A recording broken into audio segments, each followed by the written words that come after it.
అది ఎవరు ఫోను అనుకొని నేను చూడకుండా ఉన్నా. వేరే వాళ్ళైనా అంత రాత్రి ఫోన్ చేశారంటే వాళ్ళ ప్రాణాలు పోయే స్థితిలో ఉన్నారు కావచ్చు. ఒకవేళ నువ్వు వెళ్తే కాపాడగలవు కావచ్చు. నువ్వు ఫోన్ లిఫ్ట్ చేయకుండా ఉంటే అక్కడ వాళ్ళ ప్రాణాలు పోతే ఎప్పుడు కానీ ఫోన్ లిఫ్ట్ చేయాలి డాడీ. అది రాత్రైనా ప్రొద్దునైనా ఎప్పుడైనా. సారీ తల్లి, నేను అంతగా ఆలోచించలేదు.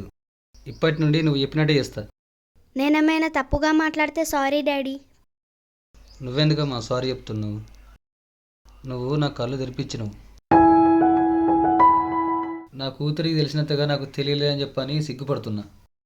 డాడీ, చెప్పమ్మా. తమ్ముడున్నాడా? ఇంట్లో ఉన్నట్టున్నాడమ్మా. పిలుస్తావు?